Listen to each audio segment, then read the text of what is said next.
Welcome back, everyone. Yesterday brought the highest single day of rainfall total at the airport in more than a year.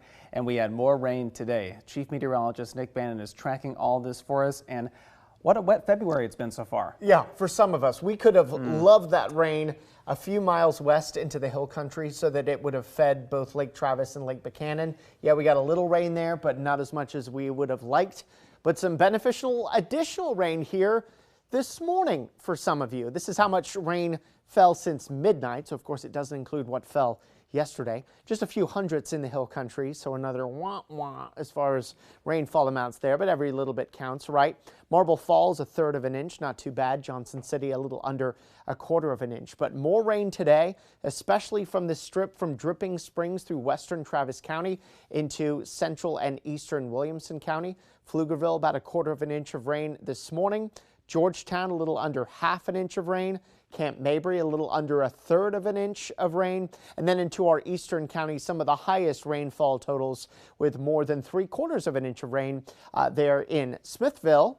And then in Giddings, more than an inch of rain. All beneficial stuff. We'll take whatever rain we can get, but we'd like it in certain places, right? At the airport, I want to focus on this spot because just today alone, about 1/4 of an inch of rain. But this month so far, 3.52 inches of rain.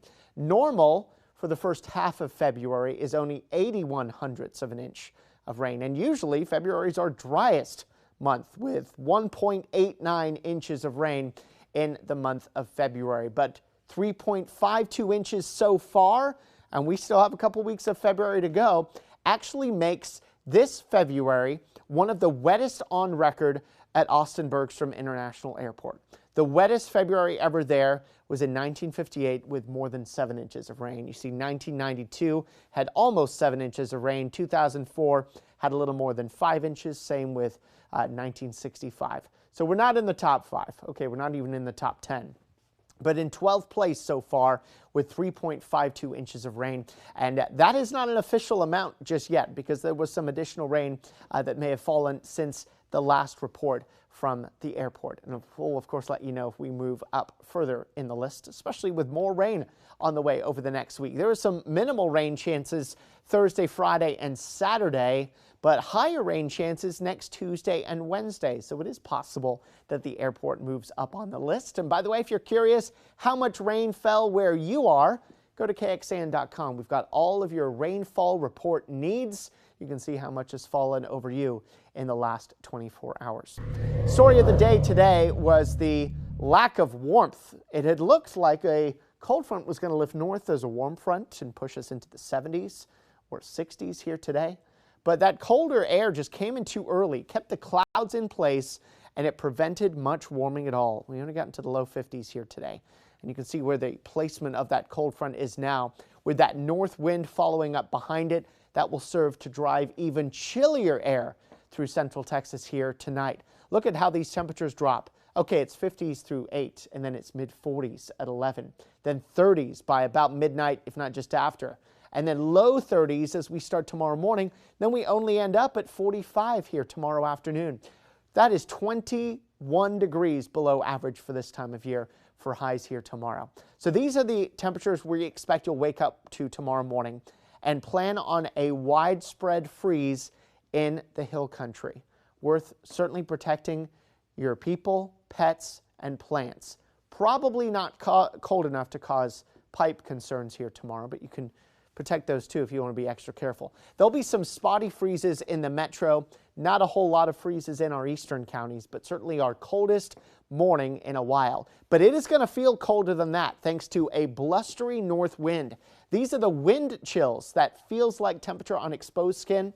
Tomorrow morning at 7, it's going to feel more like the 20s across much of central Texas, even the teens in spots. And as we head through the day, air temperatures head for the 40s, but it may not feel like anything above the 30s here tomorrow afternoon. So a winter-like day for sure. You can see this cluster of clouds just stuck over central Texas right now. We do not anticipate much clearing. There may be some holes in the clouds here and there. Otherwise, it's a mostly cloudy night, and we plan on a mostly cloudy Thursday. Tiny little chance for a straight sprinkle or shower tomorrow. But other than that, nothing that amounts to just about anything Overnight lows tonight then down to 33. Increasing wind tonight and a breezy, cold day tomorrow. North wind 10 to 20 miles per hour, could gust up to about 25, and then that high of just 45. Things try to get warmer on Valentine's Day. We're going with a high of 52. The clouds, though, I think are going to prevent us from getting much warmer than that. And we've also got a low 10% rain chance on Friday. Saturday, we're going to attempt to overcome the cold for one day with morning clouds and a morning stray shower, giving way to some sun in the afternoon and up to 72. Then another cold front comes through, knocks us down to 53 on Sunday with sunshine. I mentioned the possibility for some rain next week. Those chances go up later on Tuesday and into Wednesday. Now, there's some concern among certain meteorologists or weather enthusiasts that we may be looking at a huge snowstorm for next week. The way things are looking right now, temperatures may be just a little too warm for that. Right now, our low next Wednesday is 39 and our high is 50. We'll have to keep an eye on that cold front, though. If it comes in earlier or colder, then we could trend in a wintry direction. But right now, things are looking more wet than anything else worth